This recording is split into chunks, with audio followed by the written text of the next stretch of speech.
Hey, t'as bien lu, le futur va être une dinguerie. ARM présente ARM V9 et c'est vraiment ouf. Ouais, dit comme ça fait pas rêver, mais tu vas voir, c'est ouf. Allons-y, let's go.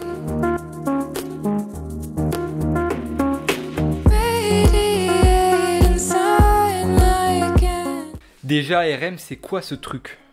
Mais pourquoi il parle d'armes, lui? Ha! Donc avant tout, je t'invite à aller voir ma vidéo sur les processeurs ARM d'Apple. Donc en gros, ARM conçoit des puces qui sont très utilisées. Mais genre vraiment beaucoup utilisées. Et il y a même une très forte chance que tu regardes cette vidéo sur un produit qui est basé sur ARM. Ouais, et sans le savoir. Oui, car tous les téléconnectés, tout ce qui rend ta télé connectée, ton téléphone, ta tablette, l'informatique de voiture, ta montre connectée, ton cuiseur connecté, tous ces produits sont sous ARM. Sauf deux grandes classes pour le grand public, soit les ordinateurs et les consoles de jeux. Mais ça risque de changer. Et ça, on le verra plus tard dans la vidéo. Soit ARM crée un design de puces, ce qu'on appelle des SoC ou SoC, selon la prononciation anglaise-française. Donc un SoC ou SoC, c'est le processeur, la partie graphique et la RAM à côté. Très grossièrement évidemment, parce qu'il y a plein de petits trucs à côté, des puces pour de l'IA, pour décoder des signaux vidéo ou plein d'autres choses. Et oui, pour clore le débat, on peut bien dire SoC ou SoC, c'est pareil. Et si on veut vraiment être chiant, on peut dire à tous les Français de pas dire SoC mais SoC, parce qu'on dit radar et pas RADA. Donc, on peut dire les deux, c'est pareil. Et voilà. Mais ARM ne construit pas de puces, ils vendent des licences à des constructeurs. Un droit d'exploitation sur leur design de puces. En gros, ARM ne crée pas de maison, mais il crée juste les plans des maisons. Et chaque constructeur peut modifier les plans de sa maison comme il veut. Mais toutes les bases sont là, sur le plan. Donc en constructeur, il y a bien évidemment Qualcomm, avec ses Snapdragon qui sont très connus, mais aussi Apple, Nvidia, Samsung et Mediatek. Et Mediatek, c'est un peu les flemmards, car tous les autres modifient légèrement ou beaucoup face au design original. Mais Mediatek fait le minimum et sort la puce la plus proche de la licence. Après, c'est pas plus mal, ça permet de drastiquement réduire les prix. C'est pas mal, mais pas trop les meilleurs, quoi. Mais c'est pas cher. Donc tous ces puces sont basées sur l'architecture ARM. Et on a dit plutôt qu'ils n'étaient pas utilisés sur les PC et les consoles. Oui, car les PC et les consoles utilisent une architecture bien différente. Ouais, donc les consoles et les PC, Intel ou AMD, sont sous une architecture CISC. Donc ce sont des processeurs à jeu d'instructions étendus. Donc tous les Intel et tous les AMD. Mais ARM, donc tous vos téléphones, est sous RISC. C'est un processeur à jeu d'instructions réduit. Ça permet de faire des processeurs de très faible taille et de consommation. Les températures sont plus basses et donc les consommations de même. Et surtout, les processeurs ARM sont très peu coûteux à produire et donc forcément réduit le prix du produit. Mais pourquoi on utilise encore des processeurs CISC?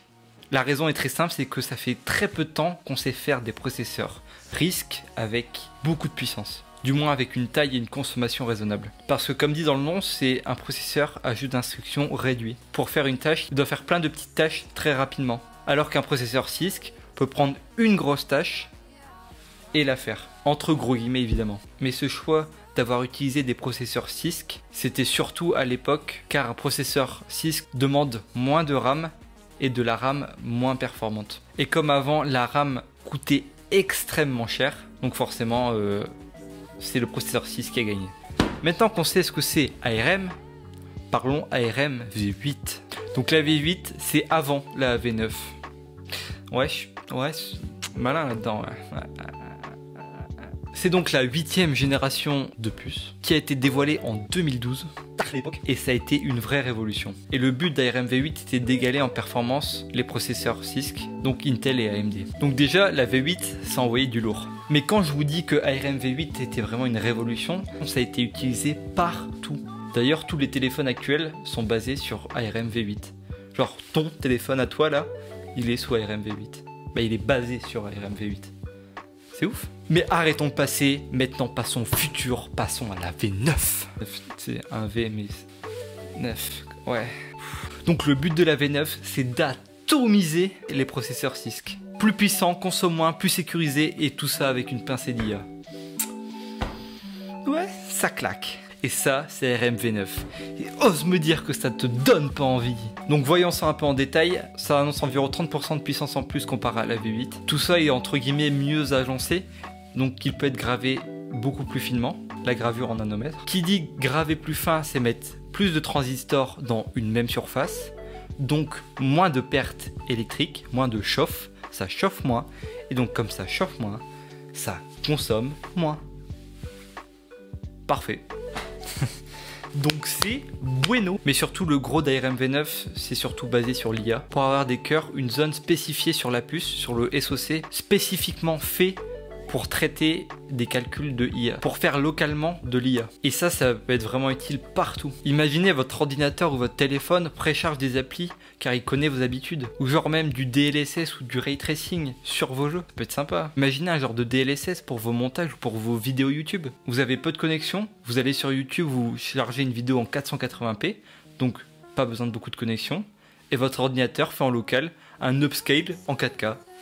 Ce serait pas beau? Mais du coup, roulement de tambour, ARM se fait racheter par Nvidia. Après pas mal de complications, Nvidia acquérit ARM. Et ça annonce du très très lourd. Donc si vous suivez la tech, vous connaissez forcément Nvidia et ses technologies qui sont sublimes. On connaît bien évidemment le RTX, le DLSS. Mais petit rappel, le RTX c'est quoi? RTX ou Ray Tracing.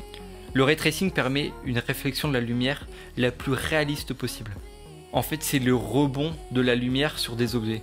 Ça donne vraiment un côté très réaliste car c'est ce qu'on voit nous avec nos yeux. Mais le ray tracing, c'est vraiment pas nouveau. Le ray tracing est utilisé depuis de nombreuses années, notamment dans le cinéma, mais très nouveau dans le jeu vidéo car il demande une puissance de calcul énorme car ça doit être en temps réel. Passons maintenant au DLSS. C'est quoi le DLSS? C'est le Deep Learning Super Sampling, à tes souhaits. En très gros, c'est le fait de prendre une image dégueulasse en 720p ou 1080p pour hop, l'étirer et la rendre magnifique en 4K. Et je rappelle tout ça en temps réel. Et toutes ces technologies utilisent énormément l'IA, l'intelligence artificielle. Et très récemment, Nvidia a publié une vidéo où ils montraient qu'ils avaient déjà réussi à déployer cette technologie sur des processeurs ARM. Et ça fonctionne extrêmement bien.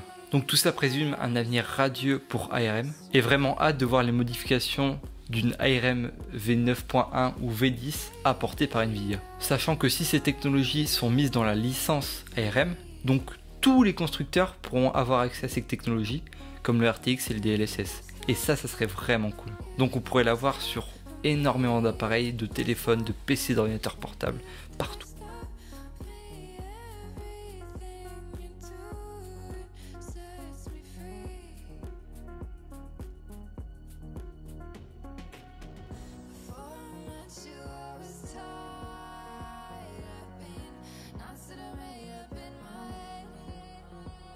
Mais du coup, Apple ont perdu leur avance, parce que la puce M1 elle fait pas de ray tracing, si. Si, moins bien, mais ils le font. La puce M1 d'Apple ne fait pas actuellement de ray tracing matériel. Donc il n'y a pas une puce dédiée sur le SoC pour faire du ray tracing. Mais on peut très aisément faire du RTX et même du DLSS sur des puces M1. Et ça c'est ouf. Oui, selon les caractéristiques de Nvidia, la puce M1 sont théoriquement capables de faire du RTX. Sachant que depuis 2019, Apple a présenté lors de ses conférences développeurs, la WWDC de 2019, a présenté en zoom l'arrivée du RTX dans leur moteur Metal, qui est le moteur de rendu des Mac. Et du coup, ça donne vraiment envie quand on voit la puissance démentielle des M1 Max. Donc techniquement, on peut faire tourner des jeux et des applications avec du RTX sur Mac. Jusqu'à présent, ça ne servait à rien car les Mac avaient une puissance graphique digne d'une pomme de terre. Mais maintenant, et il est même très fort possible qu'on voit arriver du RTX sur beaucoup de téléphones. Et ça serait vraiment une dinguerie. Car oui, Samsung a aussi du gros dans leur tuyau, car ils ont teasé l'arrivée du ray tracing en temps réel sur leur nouvelle puce Exynos, qui arriverait sans doute sur le S22 en début 2022. Et ça c'est cool. On sait pas encore si ça sera un support du RTX logiciel ou matériel avec une puce faite pour ça dans le SoC, mais bon, déjà ça ferait tourner du RTX et ça c'est ouf. Mais il y a de fortes chances que ça soit logiciel car Samsung bosse avec AMD pour amener du RTX sur leur puce. Ouais, c'est compliqué. Mais du coup, les processeurs Intel et AMD, ils ont un pied dans le cercueil.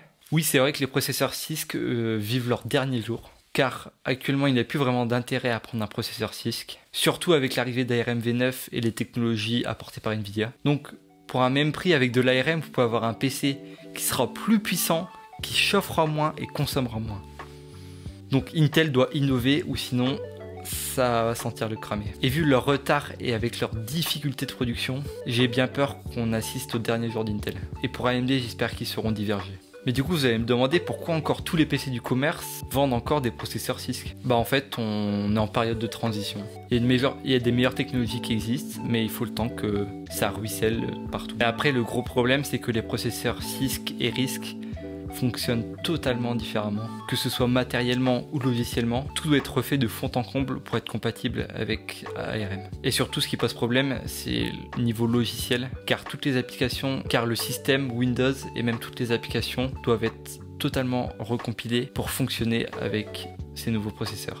Surtout que Microsoft traîne la patte, n'a toujours pas sorti de version de Windows soit ARM qui soit stable, et ça c'est assez délirant. Apple a déjà commencé sa transition et tous les autres constructeurs commencent. Mais comme on l'a dit, le gros frein c'est Microsoft. La version de Windows 10 est vraiment pas stable. Leur émulateur est nul, qui est vraiment très important au début car permet de faire tourner les anciennes applications sur le nouveau système. Mais Microsoft ne semble pas donner beaucoup d'énergie à un Windows ARM car sur leur nouvelle présentation de Windows 11, ils n'ont même pas communiqué sur leur version ARM. Donc les processeurs CISC ont un pied dans la tombe, mais faut attendre de voir. Intel est bien conscient à essayer de réagir avec leur nouvelle génération Big Little. Je suis pas sûr que ça suffise, mais attendons de voir quand même, pour savoir si Intel et AMD vont sortir les griffes ou pas. Donc pour conclure, ARM V9 et les technologies apportées par Nvidia nous promettent du lourd. Et en voyant tout ça, je pense pas que l'avenir est au cloud gaming, mais plutôt à l'ARM. Car pourquoi faire tourner un jeu en cloud alors que mon téléphone pourra le faire tourner? Surtout avec des technologies comme le DLSS, faire tourner un jeu en 720p et mon téléphone l'upscale en 4K. Parfait. En plus, si tous les PC et les consoles sont en ARM, le portage sur mobile sera extrêmement simple. Et surtout, pour avoir un bon cloud gaming, il faut un réseau parfait. Et ça, c'est très dur, voire impossible. Je parle surtout pour un réseau en mobilité. Parce que oui, des vidéos, c'est très simple. Il y a du cache, donc la vidéo précharge. Donc s'il y a des coupures ou des pertes de paquets, c'est pas grave, on a un cache et on a le temps. Alors que là, du temps réel, s'il y a une perte, il y a une perte. À voir dans 5 ans si mes prédictions étaient bonnes. Si t'as une question, n'hésite pas à le poser en commentaire. Si t'as aimé et appris des trucs, n'hésite pas à partager. Allez, peace!